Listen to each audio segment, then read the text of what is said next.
Ok.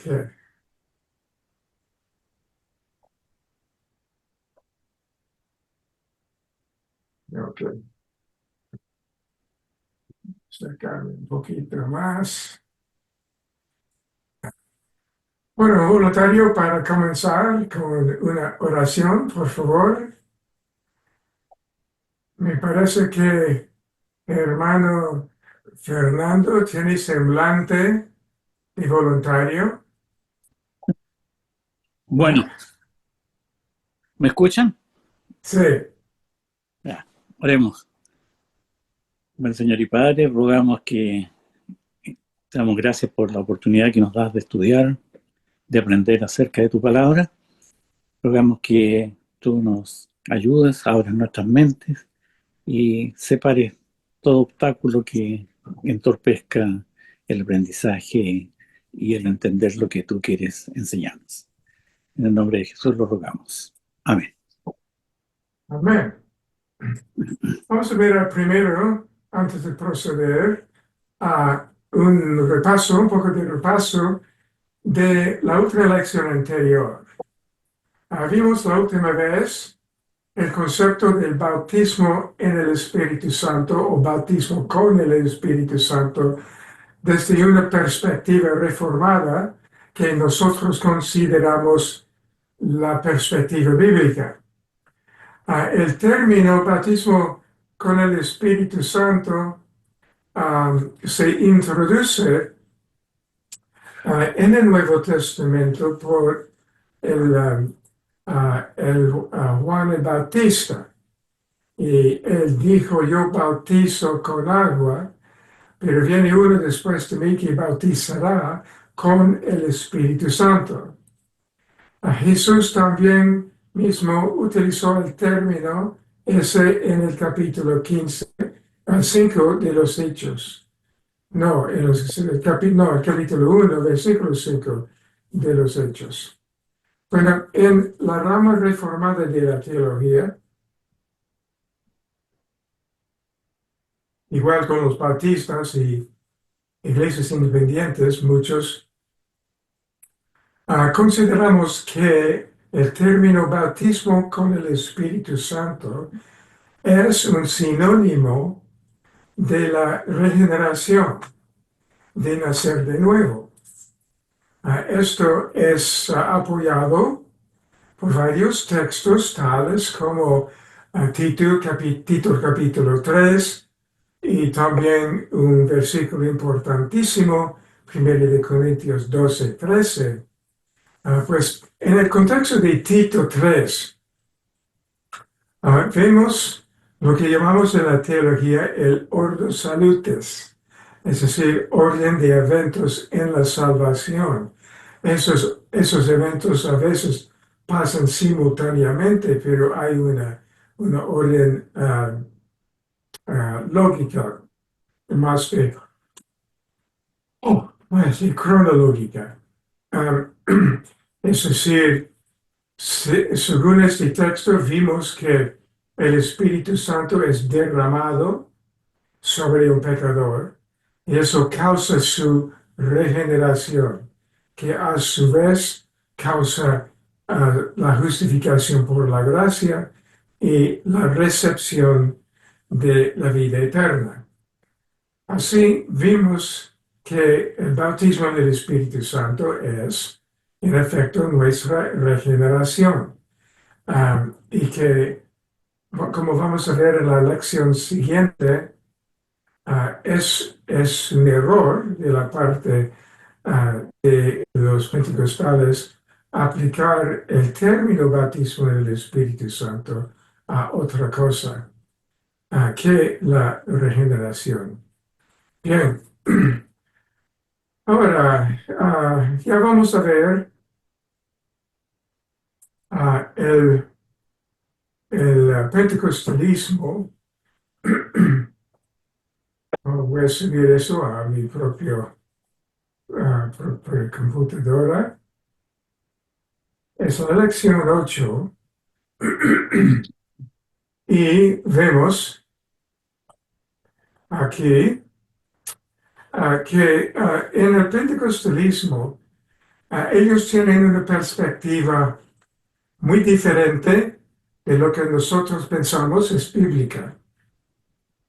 Ellos piensan que recibir el Espíritu Santo es una experiencia secundaria o después de la conversión a Cristo.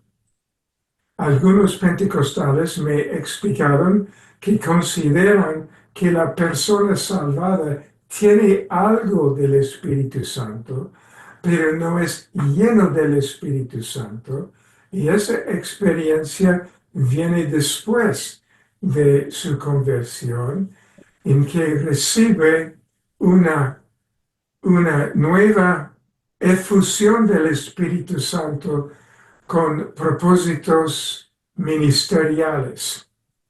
Y la señal exterior de la recepción del Espíritu Santo es el hablar en lenguas. Es la señal de que una persona ha recibido el Espíritu Santo.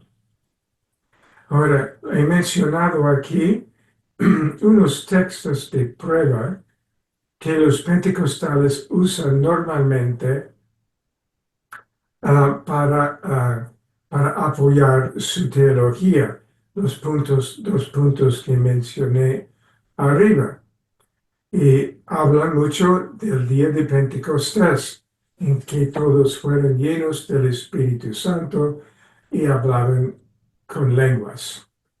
También usan Hechos 8, la experiencia de los samaritanos que habían oído el Evangelio por medio de Felipe, el evangelista, y en ese momento, dice, no habían recibido el Espíritu Santo.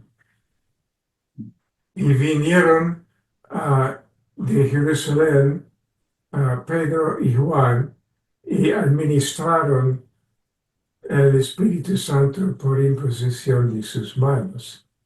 Luego los cristianos en Éfeso, Hechos capítulo 19, indica que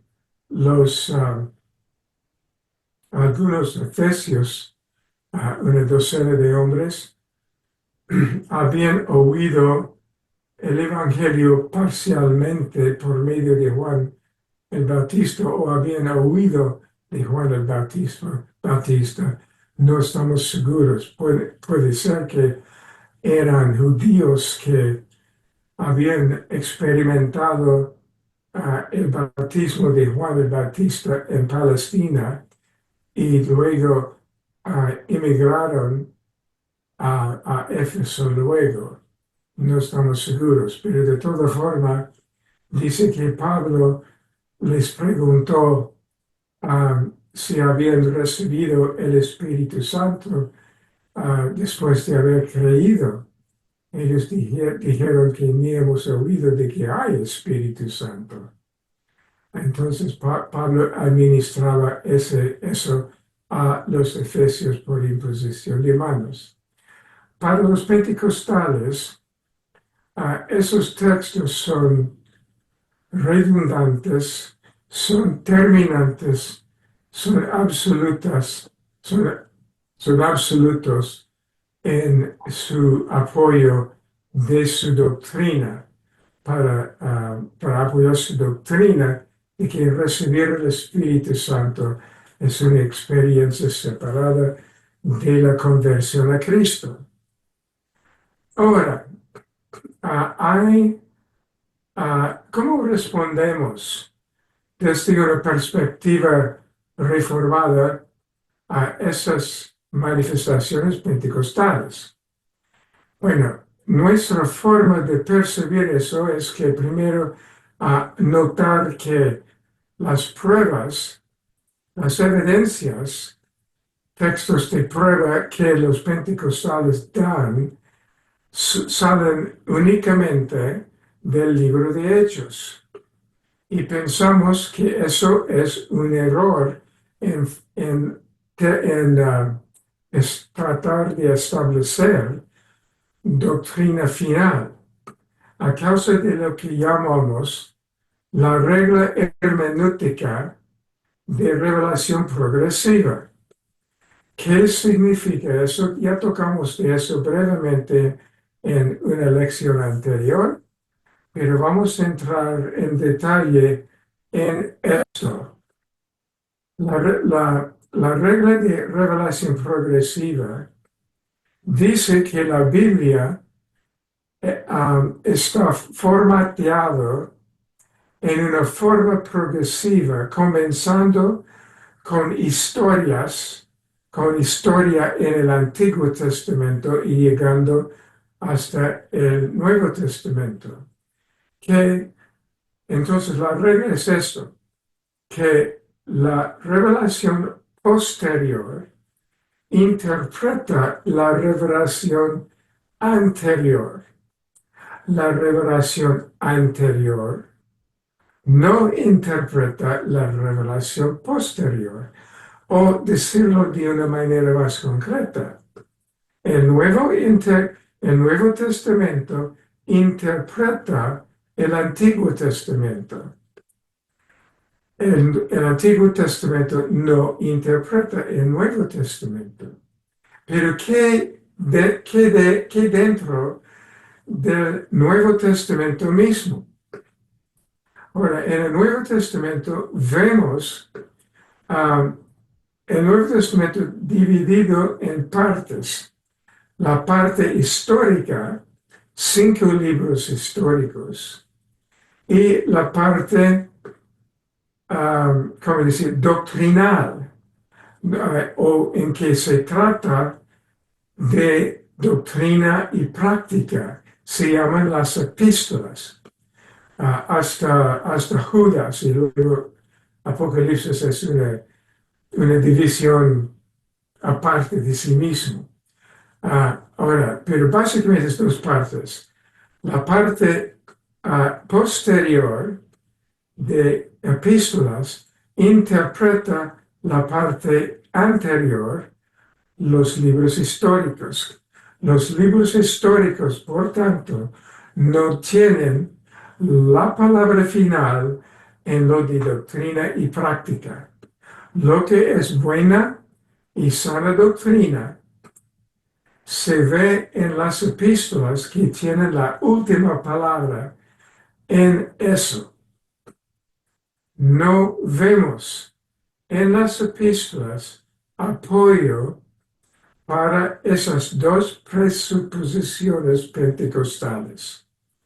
No dice que existe o que deben practicar una experiencia con el Espíritu Santo separada de la conversión a Cristo. Las epístolas no hablan de tal doctrina. Tampoco dice que hablar en lenguas como señal de que una persona ha recibido el Espíritu Santo tampoco es manifestada dentro de las epístolas. Así, tenemos un problema. Aunque hay evidencias al lado pentecostal, esas evidencias están en un libro histórico que da base histórica para lo que va a seguir, doctrina y práctica. Ellos piensan en otra forma, en otras palabras, de que la dispensación apostólica no ha terminado. Eso vamos a ver otra vez, luego, porque pensamos que eso también es errado. Pero quisiera recapitular, si es la palabra correcta, quisiera reenfatizar de que las epístolas tienen cierta perspectiva sobre la experiencia cristiana con el Espíritu Santo. Ahora, vamos a ver aquí abajo, dice en su guía, es el libro de Hechos el modelo para la era eclesiástica. Perdón.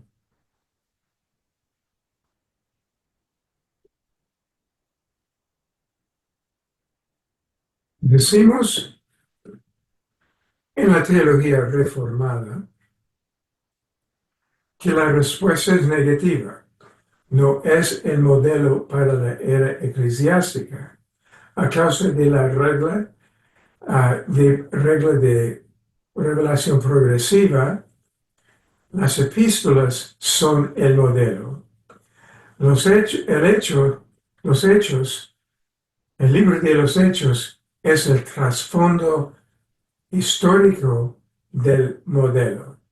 Ahora, el libro también, segundo punto abajo, es que el libro de Hechos registra un periodo de transición entre épocas importantes, es decir, de ley versus gracia. En la dispensación de ley, uno tenía que agradar a Dios por medio de obediencia a leyes. En el Nuevo Testamento todo es cumplido en el Mesías Jesús y luego viene una transición, un periodo de transición de unos 70 años. Ahora, decimos que es ilógico suponer que un periodo de transición sea la norma para toda la era eclesiástica. ¿Por qué están haciendo hechos el modelo cuando es un periodo de transición? ¿Cómo puede ser el modelo? Lógicamente no puede ser el modelo para la era eclesiástica si es una transición. También en las epístolas vemos en ciertos textos que las epístolas contradicen los presupuestos pentecostales. Según 1 Corintios 12:13, dice que todos ustedes fueron bautizados en el Espíritu y incorporado al cuerpo de Cristo. Así dice, Pablo está definiendo el bautismo del Espíritu Santo. Es el momento en que fuimos incorporados en el cuerpo de Cristo. Ahora, eso presenta un problema. Si separamos eso del bautismo del Espíritu Santo, si existe dos experiencias, conversión y bautismo del Espíritu Santo, que como recepción del Espíritu Santo, tenemos una confusión teológica. Estamos diciendo que es posible ser regenerado sin el Espíritu Santo, sin que el Espíritu Santo sea derramado. Eso no es lo que dice Tito capítulo 3. Eso es ilógico. Es decir, uno tendría que decir que uno es salvo, justificado, y uno recibe el don de la vida eterna sin que uno tiene el Espíritu Santo. No, eso es problemático. También hay un problema lógico con esta interpretación pentecostal, en que el libro de Hechos es una extensión del Evangelio de Lucas. Vemos en eso, a ver, tengo un par de textos a subir. En Lucas 1, 1 a 3, dice, a ver, si sería posible, a ver si puedo compartir. Ya, sí se puede. Ya, gracias.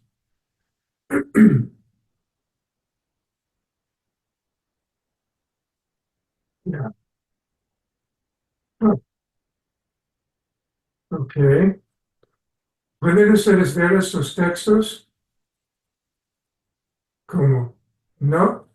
¿Pueden leer esos? Sí, pueden. Ya.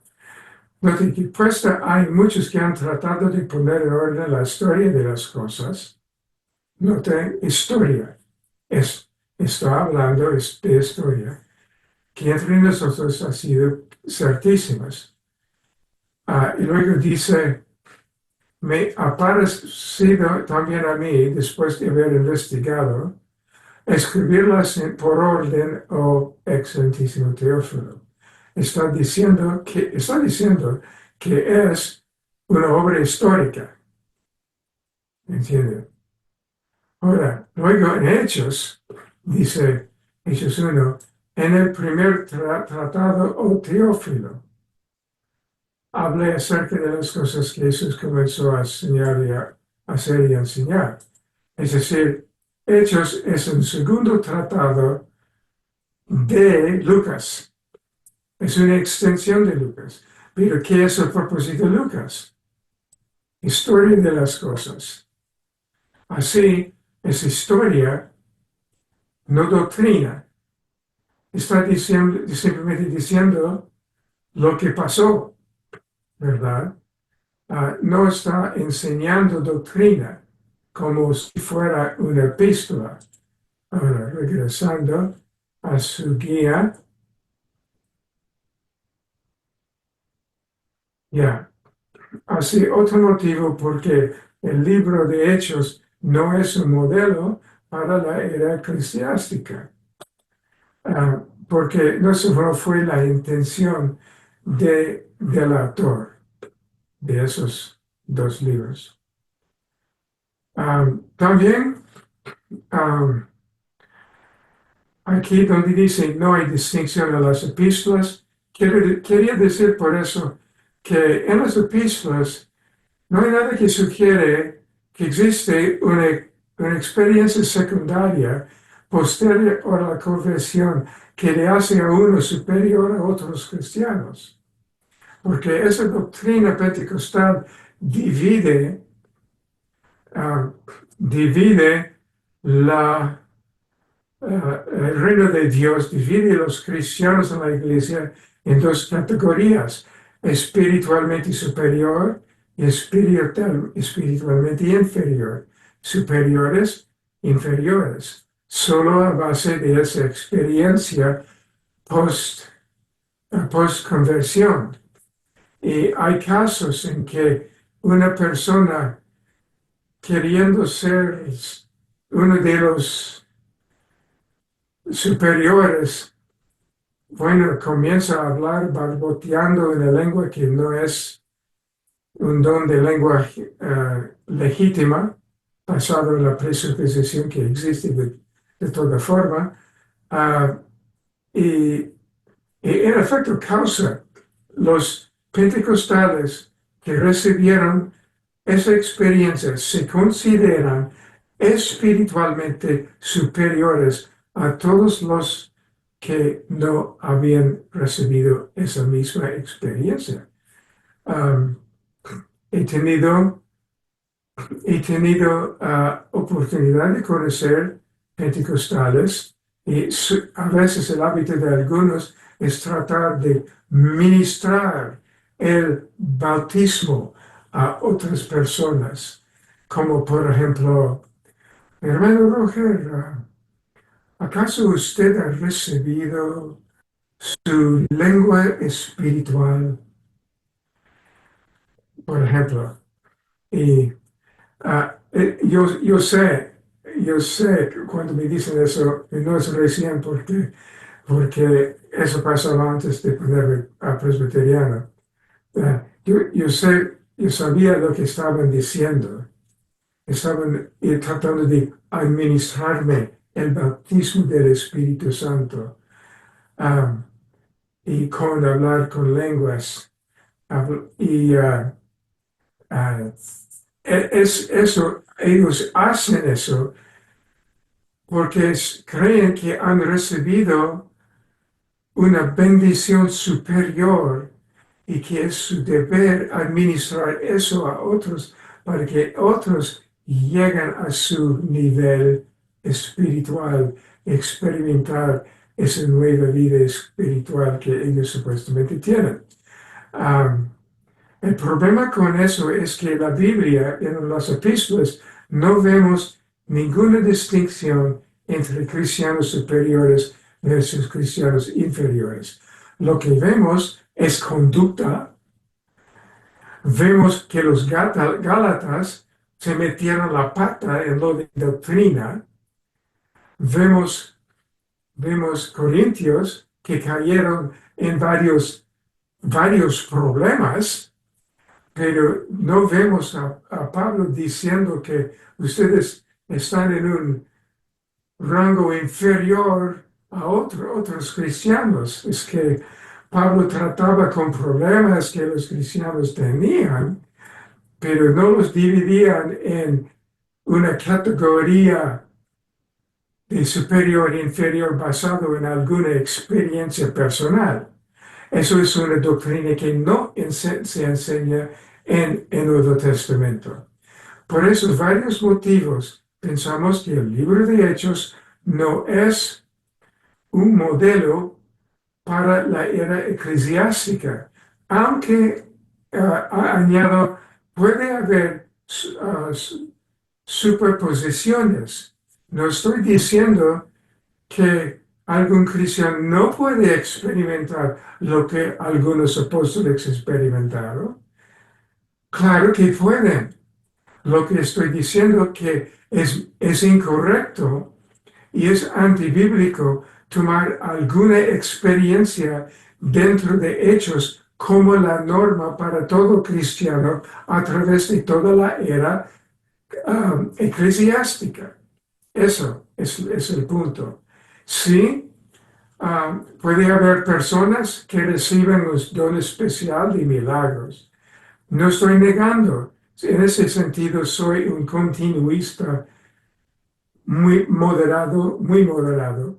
No niego que alguien puede recibir una lengua especial para su propia edificación. No voy a juzgar si una lengua que tiene es real o no. No soy juez y no quiero entrarme en eso. Pero de toda forma me opongo y creo que la Biblia se opone a dividir cristianos en esas dos categorías. La iglesia nazarena, a los nazarenos, ellos también hacen un poco lo mismo con su doctrina de santificación, en que ellos experimentan supuestamente una experiencia secundaria a la conversión, en que llegan a una santificación perfecta, en que dicen que ya no pecan, solo hacen errores, pero no pecan.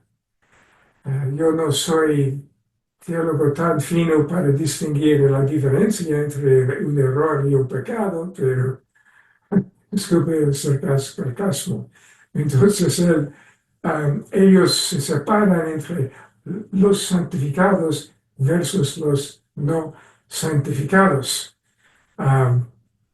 No es correcto dividir a los cristianos en esa forma y no tiene apoyo bíblico. Gracias a Dios, el movimiento reformado no ha caído en esa forma de conducta, de crítica. Ahora, ¿dónde estamos? Ya ha pasado media hora ya. Estoy hablando por los codos. Porque quisiera saber si antes de continuar con esta lección, quisiera saber si hay alguna pregunta o si hay alguna vez si hay preguntas en el chat. No hay.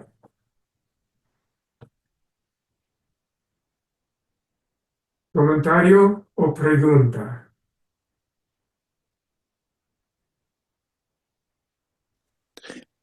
Pastor, tengo una pregunta.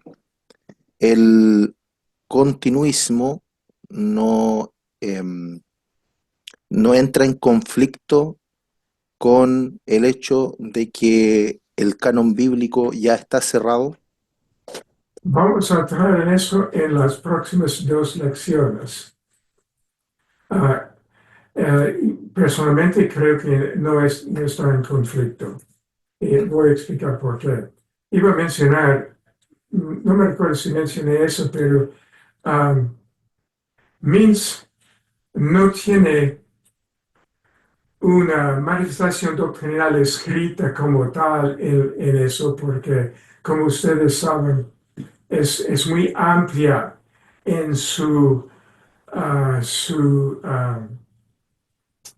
actitud en recibir cristianos para participar en su programa. Pero cada movimiento tiene su cultura y la cultura general de Mintz es un continuismo moderado. Que vamos a explicar la diferencia entre continuismo pleno, que sería pentecostal, versus continuismo moderado.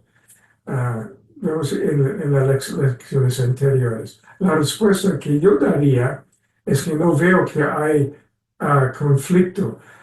Habría conflicto, como vamos a ver, en lo de doctrina o práctica cristiana, pero en lo de una edificación personal, no. Pero el momento que uno recibe supuestas revelaciones doctrinales, uh, como sobre práctica cristiana, pura herejía, es incorrecta. Muy bien. Ahora, Gálatas 2:6 habla de que Dios no hace excepción de personas.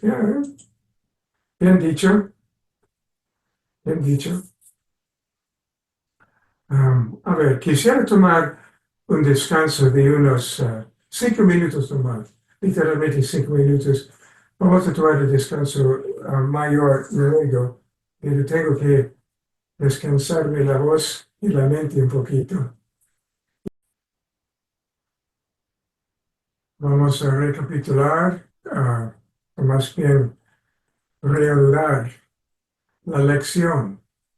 Es la lección 8 que estamos estudiando y vamos a pasar a ese punto que se llama la regla de los imperativos. ¿Qué significa eso? Pues es una respuesta a la afirmación pentecostal de que existe esa experiencia post-conversión que ellos llaman el bautismo del Espíritu Santo. Luego vamos a hablar un poco de la validez o invalidez de la experiencia pentecostal, pero quisiera subrayar lo que queremos decir por la regla de los imperativos. Eso es simplemente una regla lógica. Uy, sabe, hermanos, que ustedes están en el invierno, pero aquí estamos en el verano. Tengo que prender un ventilador. Está haciéndose muy caliente aquí.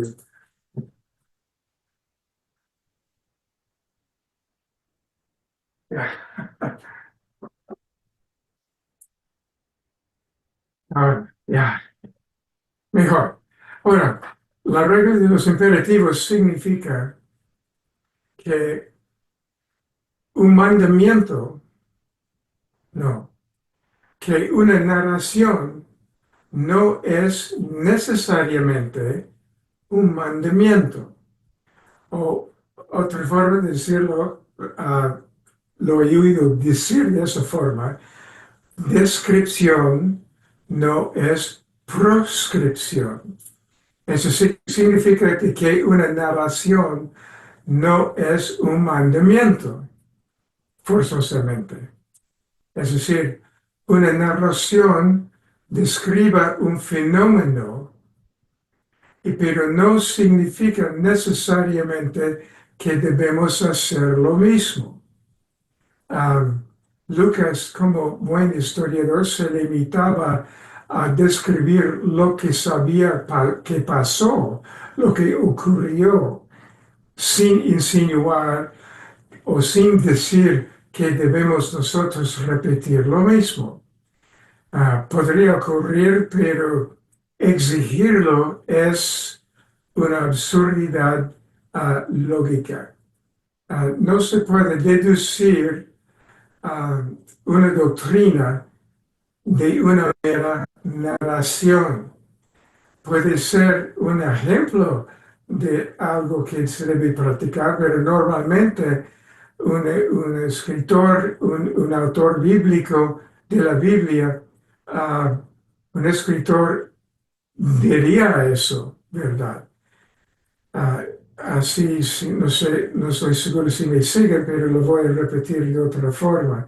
El mero hecho de que algunos recibieron una experiencia con el Espíritu Santo en el libro de Hechos no es prueba de que somos mandados a buscar lo mismo.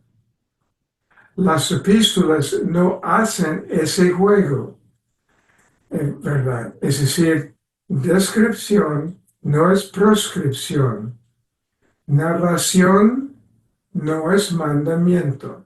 Así, por eso decimos que el movimiento pentecostal infrinja dos reglas de la hermenéutica bíblica. Y las reglas de hermenéutica bíblica son simplemente basadas en la lógica y el sentido común. Bien. Ahora, la pregunta es, aquí, ¿es válida la experiencia pentecostal? Ahora, bien, quisiera, Pastor, una quisiera pregunta. dar, ¿cómo? Una pregunta. ¿Alguien? Sí, una pregunta, pastor. Sí, Disculpe que lo interrumpa. ya. Eh, pero, ¿cuál? Porque estamos hablando, entiendo, de los imperativos. Eso es lo que está describiendo sobre una narración, no es una descripción. Eso es lo que... Proscripción. Proscripción quiere decir un mandamiento, es otra Proscripción, palabra para claro, narración, no es mandamiento. ya, Eso es lo que quise decir. claro. Que Ya. ya, entonces, ¿cómo podemos identificar esa línea que nos permita entender cuándo un pasaje eh, es un mandamiento o que nosotros debemos realizarlo como cristianos versus aquel que no? Viendo la pregunta. ah, sí, si resumimos mandamiento, hay que obedecer, ¿verdad? Sí, pero Y hay ejemplos, hay narraciones en el Antiguo Testamento de lo que pasa cuando un creyente no obedece. Sí puede haber ilustraciones de consecuencias de desobediencia, ¿verdad? Pero el mero hecho de que ah, el hecho de que alguien ha experimentado una sanación, por ejemplo, en el Antiguo Testamento, eso no es evidencia que todos deberían experimentar lo mismo, en la misma forma, porque la narración puede tener varios propósitos, ¿entiende? Una narración puede tener un propósito de ilustrar cómo uno debe actuar, pero puede simplemente ser algo para, por ejemplo, los israelitas pasando por el Mar Rojo. Es una narración con un propósito, ¿sí? De ilustrar el poder de Dios, de liberación. Pero eso no quiere decir que es un mandamiento que debemos necesariamente intentar practicar lo mismo. Tiene que preguntarse por qué existe la narración, por qué existe.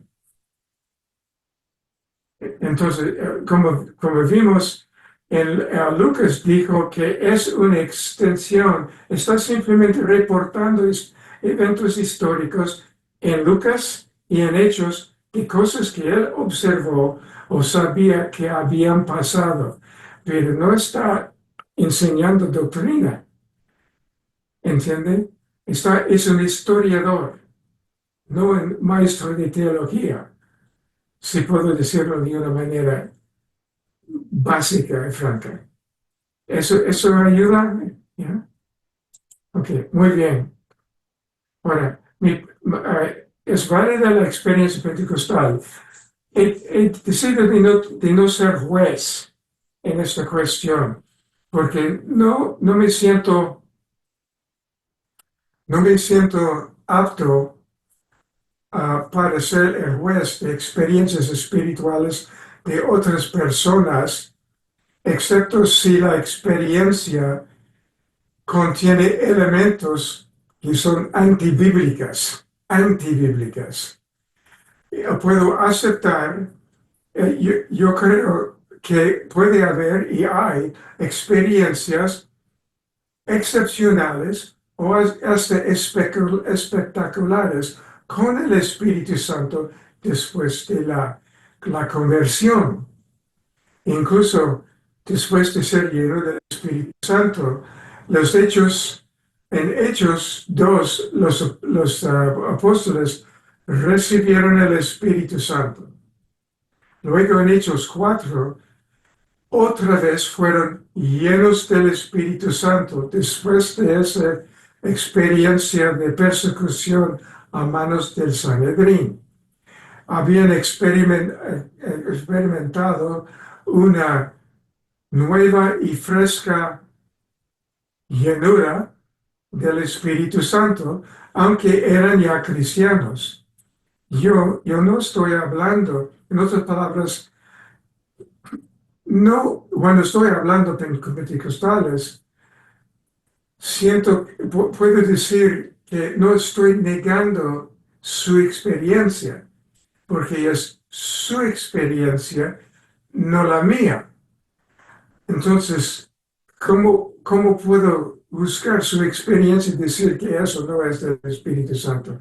Si esa experiencia le causa amar a Jesús mejor, más, y querer ministrar más a la gente, y está progresando la santificación, ¿quién soy yo a decir que su experiencia es dudosa? Lo que para mí es dudosa es la nomenclatura o la doctrina que imponen o deducen de esa experiencia. Y peor, lo que objeto es que traten de tomar eso y hacerlo universal para todo otro cristiano que encuentran. Eso es la manera, bueno, me parece que esa postura es un poco más razonable. Entonces, si está hablando con un pentecostal que está tratando de administrarle el bautismo del Espíritu Santo, según ellos, bueno, puede responder de varias maneras, que entiendo su doctrina, tenemos otro concepto del Espíritu Santo que debemos buscar, que nosotros buscamos a Dios por nuestro culto personal todos los días, y eso es nuestra experiencia con el Espíritu Santo. Es un poco diferente de ustedes, pero eso es nuestra experiencia. Algo así. sin discutir, porque una cosa que es muy poco probable que pase es que convence a un pentecostal de que su doctrina es errada. Bien.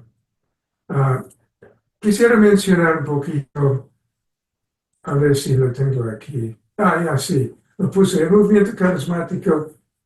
El movimiento carismático comenzó a principios de los años 1970, por allí, y salió del movimiento pentecostal, pero era un pentecostalismo que entró en algunas iglesias tradicionales que no aceptaron la cultura pentecostal, porque en el pentecostalismo existen no solo esas dos doctrinas que mencioné, sino como dentro de toda iglesia o movimiento que sea, hay una cultura, una cierta forma de percibir cosas, y causó eso una clase de mezcla de un continuismo con la cultura tradicional y antigua que causó lo que llamamos hoy en día el movimiento carismático. Y difiere en los carismáticos en ciertos aspectos de los pentecostales, difieren en que a veces no consideran que hablar en lenguas sea el signo necesario de un bautismo en el Espíritu Santo. Aunque dicen eso puede ocurrir, pero, uh, pero es algo sí se debe buscar, dicen, se debe pedir que sea lleno del Espíritu Santo, pero eso se puede manifestar de otras formas. Es que ellos no son tan pentecostales que los pentecostales, están en una postura, uh, digamos, más moderada, aunque no considero los carismáticos tan moderados como nosotros, como yo o como Mills. A sus inicios, el movimiento carismático tenía un aspecto saludable, porque en esa época yo no era reformado en mi teología, yo era cristiano común y corriente y entraba y flotaba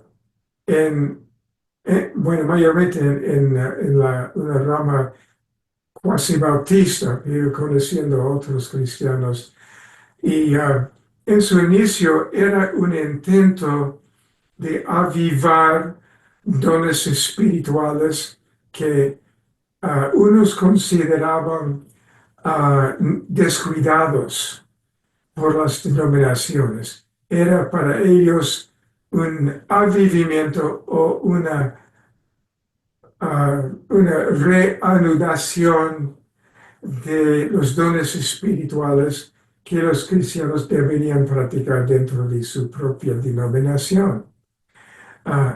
Comenzó así, pero poquito a poquito llegó a ser secuestrado el movimiento carismático por una secta falsa en el estado de Oklahoma, la ciudad de Tulsa, que era la sede de un movimiento que hoy en día se llama el Evangelio de la Prosperidad. Y era su nombre inicial de esta secta es Palabra de Fe, en que pensaban que sus palabras que salían de su boca tenían poder mágico, que bajo el Espíritu Santo puede pronunciar, confesar cosas y que sus palabras salían cogidos por ángeles que andaban creando la realidad para ti y todo eso. Es nada más que una forma de ocultismo cristianizado, si eso puede existir. Pero el movimiento carismático comenzaba a ser secuestrado por esa clase de movimiento y de eso nació el Evangelio de la Prosperidad, que es un evangelio, como ustedes saben, que es un evangelio simplemente falso. Pero de toda forma he asistido en el pasado a iglesias que se decían carismáticas. Y si no se hubieran dicho carismáticas, no habría discernido que eran carismáticas, porque me parecían un culto normal, canciones vivas y gozosas y todo, nadie hablando en lenguas, pero con una cultura efervescente, pero es más así, y no está mal del todo, solo que algunos, por su falta de historia teológica, de un trasfondo de trasfondo histórico de la teología como nosotros en la fe reformada tenemos, ellos, algunos desfiaron en movimientos al lado que son muy dudosas. Yeah. Ahora, otra cosita, viviendo llenos del Espíritu, yeah, es que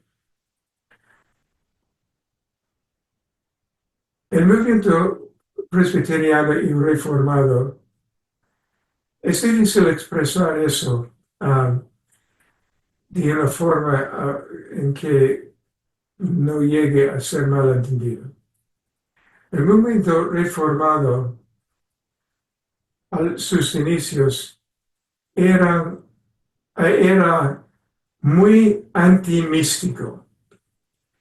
A causa del misticismo católico, porque en el catolicismo ellos no creen en la doctrina de sola escritura.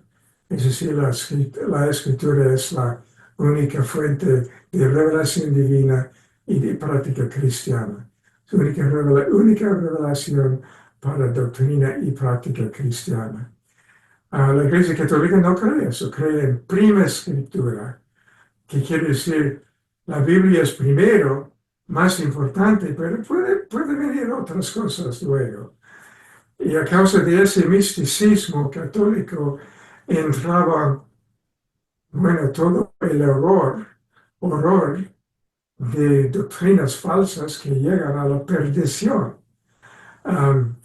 Y los reformadores reaccionaron en contra de eso, causando que existía y existe hoy en día una cultura, como decía, dentro de la rama reformada, en que tienen mucho temor de cualquier experiencia espiritual. Y eso es un poco, bueno, es lastimosamente, es una lástima, porque el cristiano, según la misma Biblia, revelación final, debe experimentar la obra interior del Espíritu Santo. Debe experimentar el testimonio interior del Espíritu Santo de que somos hijos de Dios. Romanos 8, también 1 de Juan, habla varias veces del testimonio interior del Espíritu Santo. También hay experiencias de guía personal del Espíritu Santo, en que ustedes que son pastores, ustedes saben esto muy bien. Estás un día pensando en qué debe predicar, ¡pum! Te viene en la mente una idea y tú sabes bien que es el Espíritu Santo poniendo eso en tu corazón, en su mente, de hacer eso. Eso son experiencias espirituales, de guía personal, de consuelo personal. Es el consolador. El Espíritu Santo es el consolador. ¿Y quiere decir eso? Que eso es el consuelo por análisis de la gramática del griego, del texto original. ¿Es eso mi consuelo? No, no creo. Textos así, análisis de textos griegos y de la fineza de su gramática puede ser una bendición, pero seriamente es eso, sí, es eso lo que queremos decir por la consolación del Espíritu Santo. Disculpen, pero no me convencerá de eso. Ya. Um, Debemos entonces buscar ser llenos del Espíritu Santo y buscar tener una vida espiritual, escuchando. Debemos aprender a escuchar a la voz interior del Espíritu Santo. No, muchas veces nos confundimos con nuestros propios deseos. Me recuerdo un pastor, uno de mis pastores cuando era joven, él, él enseñaba, daba un sermón en contra de dones espirituales, que no hay revelaciones místicas, que todo eso es falso. Muy bien, no, pero estaba bien, yo era joven, ¿no? Y luego un día, semanas después, él dijo, fíjese, yo estuve en mi estudio y de repente me vino a la mente, y creo que era del Espíritu Santo que me dijo, lobos están atacando a tus ovejas. Y me decía, ¿qué ovejas? Bueno, tenemos ovejas nuevas, una pareja que se convirtió recién, nuevos convertidos. Voy a visitarlos para ver cómo van. Y él dijo que yo entraba, llegué a la casa, me hicieron entrar y había 2 misioneros mormones sentados ahí en la sofá. Lobos acechando a esos lobos, a esas ovejas. Y él explicó a la pareja que esos son lobos, es una secta falsa, hay que botarlos de la casa. Los botaron. Y yo pensaba que este pastor no está haciendo una conexión aquí, está diciendo que tales cosas no pasan y luego le pasó eso. Entonces, no hay dones, no hay manifestaciones especiales así hoy. ¡Pum! Lo experimentó un sensacionista absolutista, experimentó una palabra de conocimiento. Bueno, ya, ¿dónde estamos en este tiempo? Ya, ok. En el capítulo 10 vamos a entrar más en esa cuestión de esa cuestión de continuismo versus sensacionismo. Pero, ahora, ¿tienen comentarios o preguntas sobre lo que hemos dicho hasta este momento? Pastor, ¿Mm? sí, claro, y escuchaba atentamente la experiencia que contaba recién, em, pero también el Señor nos dice que nuestro corazón es engañoso. Em, Ahí es donde quizás entra la importancia para poder discernir si realmente la voz que creemos escuchar es la voz del Espíritu Santo. Debemos aplicar nuestra regla de fe y conducta, Sí, que es la palabra del Señor, para justamente. poder discernir, porque para nosotros igual puede ser fácil quizás pensar que cualquier voz es la voz del Ujú. Espíritu Santo cuando quizás no lo es. Correcto. Es un proceso de aprendizaje y, y la norma absoluta es la palabra de Dios. Justamente, es la palabra de Dios. Me recuerdo una vez un pastor me dijo que una dama casada se le acercó y dijo, pastor, yo creo que el Espíritu Santo me dijo que debería dejar a mi esposo y ir al campo misionero. El pastor le dijo, eso no fue el Espíritu Santo, porque eso es antibíblico. Ah, sí, pero yo sentí, no me importa un cacahuete lo que sentiste, ¿verdad? La palabra de Dios dice, ya. Eso es un ejemplo extremo, pero el Espíritu Santo no nos guía en una forma contraria a su palabra, en una forma. Ya. A veces simplemente viene un sentir. Algo pasó justamente, es hoy, esta mañana. Mi esposa estábamos a la mesa al desayuno y ella mencionó una conversación que tenía ayer con una compañera, una amiga misionera, su esposo es jubilada, su esposo ya murió, que manifestó una cierta inquietud. Y mi esposo me preguntó lo que pensaba de eso.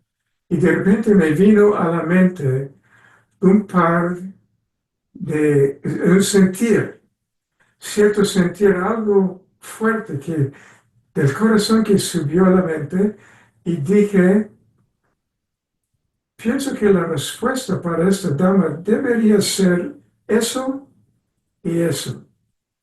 Mi esposa dijo, bueno, eso me suena correcto. ¿Por qué no escribir eso en una carta breve? Yo lo tomaré y llamaré a la dama y hablaré con ella. Bueno, eso pasó y en esa tarde mi esposo llamó a la dama con el consejo que yo daba um, y ella lo aceptó y decía que era agradecida y que va a pensar seriamente en eso. Entonces, eso fue, al verlo, yo veo que el Espíritu Santo me estaba dando una palabra de exhortación para esta dama y basada en justamente principios bíblicos. Ahora, ¿fuera algo subconsciente de mi parte o fue una revelación del Espíritu Santo o era una mezcla de esas dos cosas? No sé, pero, pero yo no estoy dispuesto a decir que el Espíritu Santo no era involucrado.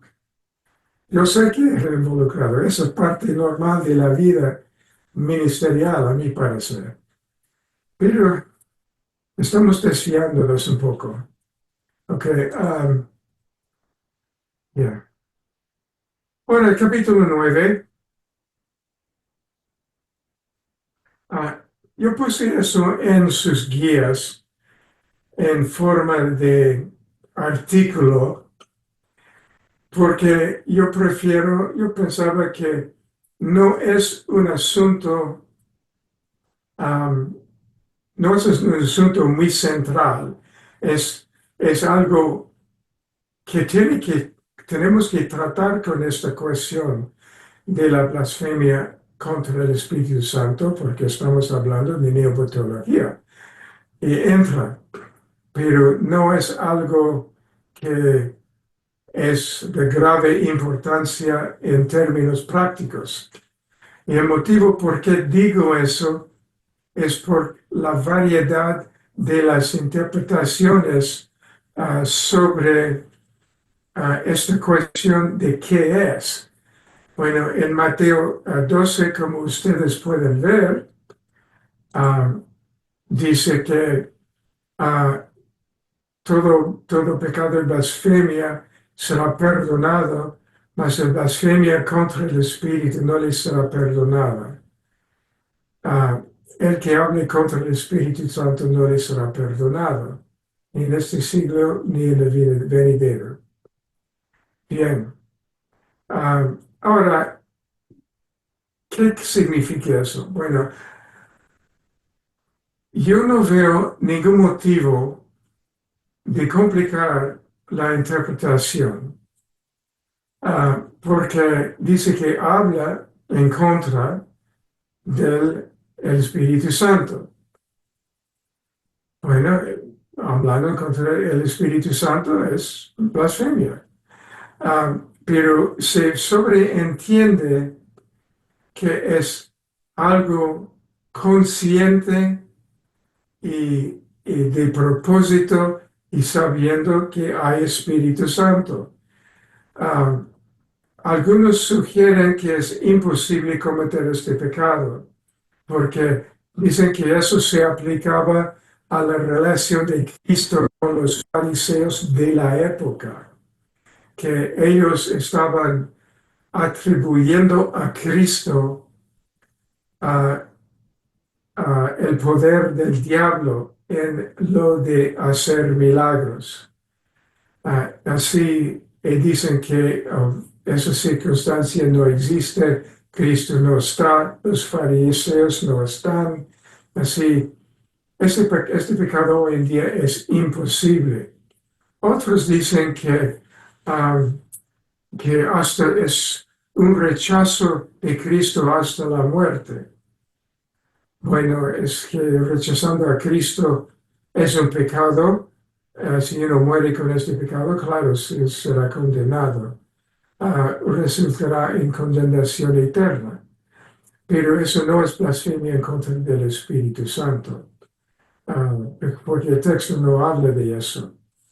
Me gusta, he citado Grudem aquí, y yo creo que vale la pena porque cristianos a veces temen haber cometido este pecado. El hecho de que temen haber cometido eso indica que no lo han cometido, porque una persona que ha cometido eso tendría un corazón tan duro que ni le importaría si lo ha cometido o no.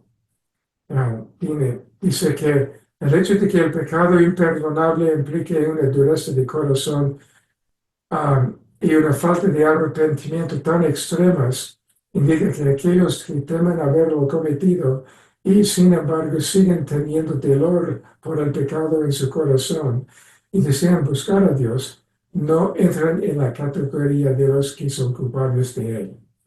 Bueno, eso está bien expresado, muy sencillamente. Bien. Ahora, ¿tienen comentarios sobre este punto?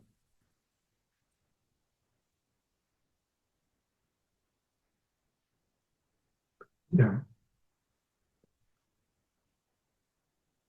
ya.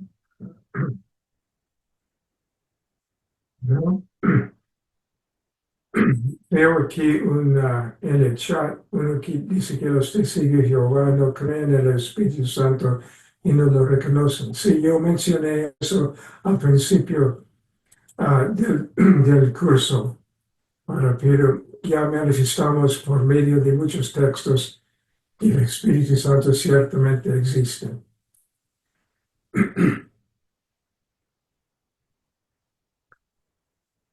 ¿Comentarios? ¿Preguntas?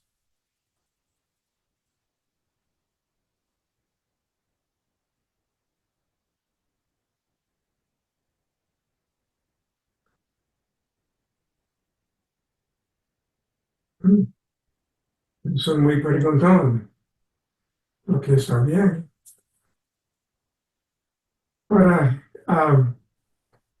vamos a comenzar brevemente a entrar en la cuestión de dones espirituales. Falta tiempo ahorita para terminar otra lección, pero vamos a comenzar a, a hablar de eso y, y explicar las diferentes posturas en lo de continuismo. Ahora, en la parte 2, donde dice dones espirituales, me he expresado una cierto comentario sobre algo que he notado en las escrituras, que sí existe en el estudio de dones espirituales una cierta ambigüedad y que, porque algunos dones son definidos, otros dones son mencionados por su título, pero no son definidos. Y mi pregunta es ¿por qué? Y sugiero que es por el mismo motivo que el Espíritu Santo mismo es un poco ambiguo. Y es ambiguo porque Él quiere que nos enfoquemos en Cristo y vino para justamente glorificar a Cristo y no glorificar a sí mismo. Igual existen entonces lógicamente una cierta ambigüedad en lo de dones espirituales porque Dios quiere que nos enfoquemos en el ministerio, en ayudar a la gente y entender que los dones espirituales no son juguetes para nuestro entrenamiento, para nuestra curiosidad. Son dones, son herramientas para, uh, para construir o edificar el reino de Dios aquí en la tierra. Así, la ambigüedad es de propósito y debemos respetar esa ambigüedad. Ahora, en el capítulo 10, voy a mencionar que he decidido acercar a la cuestión de dones espirituales por categorizarlos en 3 categorías. Esas categorías pueden verse como un poco artificiales, pero tenemos que comenzar en alguna parte. Este curso, pienso en este curso como una introducción a la neumatología. Y cierto, es una introducción a dones espirituales. Hay 3 posturas generales. El continuismo pleno, que se describe como el pentecostalismo o carismatismo, el continuismo modificado y el cesacionismo pleno o cesacionismo absolutas. Y el cesacionismo pleno tiende a ser la postura general del movimiento reformado y tiene su trasfondo, a mi parecer, en una reacción en contra del misticismo católico. Y el cesacionismo pleno significa que solo ciertos dones espirituales siguen vigentes hoy y son administración, predicación, enseñanza y consejería. Básicamente es todo. dones de, el don de profecía, de lenguas, interpretación de lenguas, palabra de ciencia, palabra de conocimiento o cualquier otra cosa semejante, ya no existen. Y el cesacionista dice que el punto de partida entre existiendo y no existiendo no están de acuerdo en cuándo terminaron los dones. Unos dicen que terminaron con la muerte del último apóstol, al fin de la época apostólica. Otros dicen que terminaron, cesaron con la completación de la Biblia, cuando el canon de la Biblia en el segundo y tercer siglo, el canon de la Biblia fue establecido. Bien, el continuismo pleno como pentecostal dicen que los dones espirituales todos deben existir. Algunos creen que hay apóstoles hoy, que hay profetas hoy, que no hay diferencia, no hay dos dispensaciones apostólica y eclesiástica. Dicen que esas son divisiones que son humanas, pues impuestas por teólogos, y que si no existen más, existen manifestaciones milagrosas, es por falta de fe, no por falta de dones, no porque Dios está indispuesto a manifestar esos dones. El continuismo modificado sí acepta que hay dos dispensaciones, la dispensación apostólica y la dispensación eclesiástica, porque dicen que hay diferencia en poner el fundamento de una casa y construir la casa. Y las herramientas que uno usa para poner el fundamento son diferentes que las herramientas para construir la casa. E incluso viviendo dentro de la casa son diferentes y puede haber una superposición, pero no es lo mismo. Puede haber milagros, pero no son tan frecuentes, no son tan intensos, y milagros son, por definición, pueden pasar, pero son raros. No somos apóstoles, no debemos pretender ser lo que no somos, apóstoles y profetas. Eso es una posición modificada de continuismo. Bueno, antes de perder la voz por total, mejor que terminemos. ¿Hay preguntas o comentarios? Pastor, una consulta. En la visión del continuismo pleno o el continuismo modificado, ¿por qué no sería factible aplicar en ambas posiciones o a lo mejor en una de ellas la regla del imperativo? ¿Podría ser o no?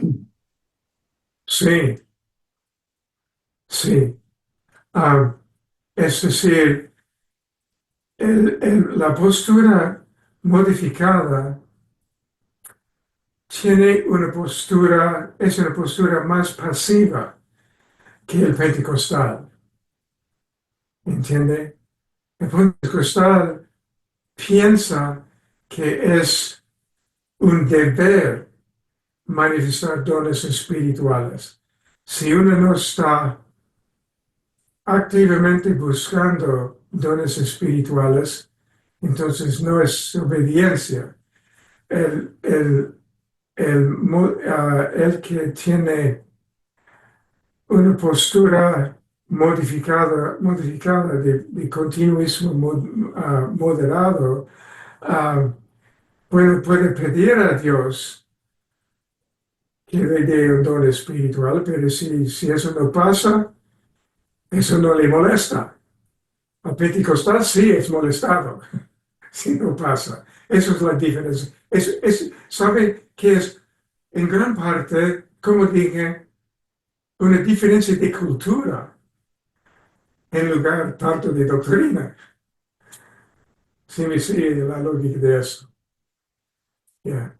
Eso es lo que existe. Estoy hablando de no que lo que debe existir, sino de lo que existe ahí fuera, dentro de en el mundo evangélico. Yeah. Ok, bueno, un voluntario. Momento. Voy a mandar, creo esta semana, un documento a su moderador que se llama Evaluación del curso. Es una cosa que no es obligatorio. MINST no me obliga a hacer eso, pero es para mi propia ayuda. Es un formulario que usted puede llenar anónimo, mandar a su monitor, Juan Lobos, y tiene evaluaciones sobre el curso, su eficacidad, cómo le gusta, le da oportunidad comentar positivamente y negativamente sobre su sentir del curso. De esta manera eso me ayuda a discernir cosas en el curso que deben ser amplificadas o pueden ser mejoradas. Y eso me ayuda. Entonces, sí, no es una obligación, no tiene que molestarle hacerlo, pero voy a mandar ese formulario y estaría agradecido si lo haga. Muy bien. Ahora, un voluntario para terminar con oración.